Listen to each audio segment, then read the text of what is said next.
AI girl friend, AI boy friend, AI companion for any time అండి. అంటే ఏ టైంలో ఎలా అయినా కానీ బిహేవ్ చేయొచ్చు మనం ఆ ఫ్రెండ్తో, ఆ గర్ల్ ఫ్రెండ్ బాయ్ ఫ్రెండ్తో. ఫ్లిట్టింగ్ దగ్గర నుంచి రొమాంటిక్ టాక్ దగ్గర నుంచి అన్నీ అండి, అన్నీ పరమ దరిద్రపు యాప్లన్నీ తీసుకొచ్చే చైనా వాళ్ళు కానీ ఇంకొంతమంది కానీ ఇప్పుడు ఈ యాప్లు కూడా తీసుకొచ్చేశారు. యువత ముఖ్యంగా 30 సంవత్సరాల లోపు ఉన్న వాళ్ళు 30% ఇవి వాడుతున్నారని, ఈ ప్రమాదంలో పడ్డారని, ఇప్పుడు జాగ్రత్త పడకపోతే భవిష్యత్ అంతా కూడా ఇక అంధకారం అయిపోతుందని చెప్పి ఎక్స్పర్ట్స్ చెప్తున్నారండి. ఎంత దారుణంగా తయారైపోయింది అంటే మొన్నటిదాకా మనం ఆ సలహా, ఈ సూచనలు, ఆ కోడింగ్ ఇలాంటి వాటికే వాడాం కదా.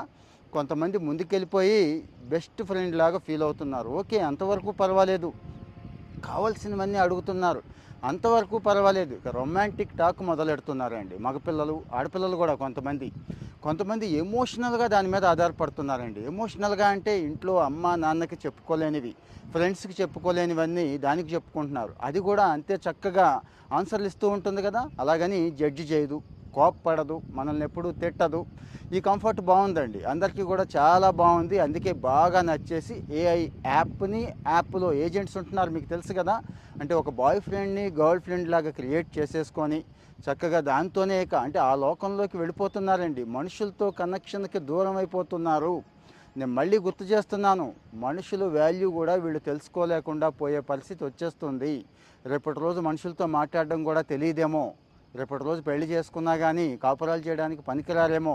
ఆ డౌట్స్ అయితే నాకు వచ్చినవి కాదు, చాలామందికి వస్తున్నాయి. ముందే చెప్తున్నాను, AI AI girl friend, AI boy friend అని చెప్పి, రొమాంటిక్ టాక్ అని చెప్పి ఇలాంటి యాప్స్ చాలా వచ్చినాయి.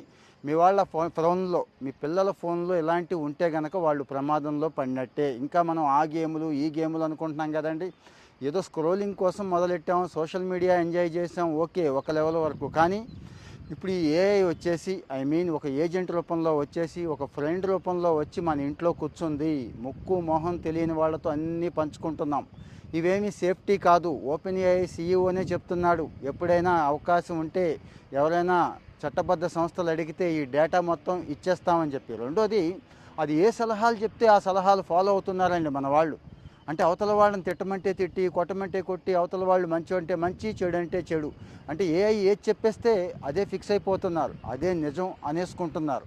అంటే ఎంత ప్రమాదంలో పడుతున్నారో ఆలోచించండి. స్వయంగా ఉన్న బుర్రలను వాడట్లేదు, ఇంట్లో ఉన్న మనుషులతో మాట్లాడట్లేదు, ఫ్రెండ్స్ని కలవట్లేదు, తేడాగా ఉంటున్నారు. ఇది ఈ మధ్య ఎక్కువైపోయింది. మరి ఆ తేడా ఉన్న వాళ్ళు ఎవరో కాస్త గమనించండి. ఎవరికి ఉపయోగపడుతుంది అనుకుంటున్నారో వాళ్ళకి షేర్ చేయండి, ఫాలో అవుతూ ఉండండి. ఇంకా చాలా విషయాలు